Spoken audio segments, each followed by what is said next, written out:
ઉપલેટામાં ward number 3માં Valmiki સમાજ community hall ખાતે KYC કેમ્પનું આયોજન કરવામાં આવ્યું। આશાપુરા ટ્રસ્ટ દ્વારા કેમ્પનું આયોજન કરાયું। કેમ્પમાં 600 થી વધુ લાભાર્થીઓએ કેવાયસીનો લાભ લીધો। કેમ્પમાં ઉપલેટા મામલતદાર સહિત વાલ્મીકી સમાજના આગેવાનો હાજર રહ્યા હતા। આજ રોજ ઉપલેટા વાલ્મીકી સમાજ ખાતે કોમ્યુનિટી હોલમાં આશાપુરા ટ્રસ્ટ ગ્રુપ તરફથી કેવાયસી રેશન કાર્ડ કેવાયસીનો એક કેમ્પ રાખવામાં આવેલ।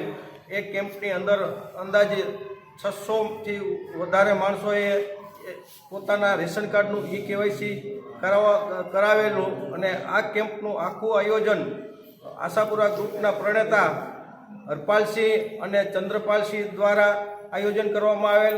મામલતદાર સાહેબ પાસેથી વિઝિટ કરી એમની જોડે મીટિંગ કરી આ શ્રમિક વર્ગ માટે પોતાનો સમય વેડફાય નહીં એટલા માટે અમારા વિસ્તારની અંદર આવી સ્થળ ઉપર 600 ઉપરાંત રેશન કાર્ડનું કેવાયસી કરવામાં આવેલ। એટલે વાલ્મીકી સમાજ ઉપલેટા આશાપુરા ટ્રસ્ટના ગ્રુપના પ્રણેતા એવા રણુબાપુ તેમજ હરપાલસિંહ જાડેજા તેમજ ચંદ્રપાલસિંહ જાડેજાનો ખૂબ ખૂબ આભાર માને છે। આજરોજ ઉપલેટા ખાતે રાશન કાર્ડમાં કેવાયસીનો કેમ્પ યોજવામાં આવ્યો। આ કેમ્પ વોર્ડ નંબર 3ના વાલ્મીકી નગરમાં યોજવામાં આવ્યો। આ કેમ્પ શિક્ષણ સમિતિના vice chairman Chandrapalsinh Jadeja Ashapura group તેમજ મામલતદાર કચેરીના સહયોગથી આયોજન કરવામાં આવ્યું।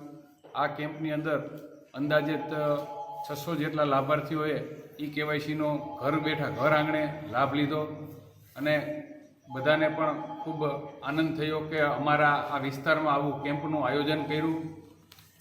અને ત્યારબાદ અમારા આ ગ્રુપ દ્વારા આ વિસ્તારમાં વોર્ડ નંબર 3માં આયુષ્માન ભારત હોય કે પછી આધાર કાર્ડના કોઈ પણ કાર્યક્રમ હોય, અપડેટના કાર્યક્રમ હોય તથા વિસ્તારના બાળકો માટે નોટબુક વિતરણ જેવા અનેક સેવાકીય કાર્યો કરવામાં આવે છે।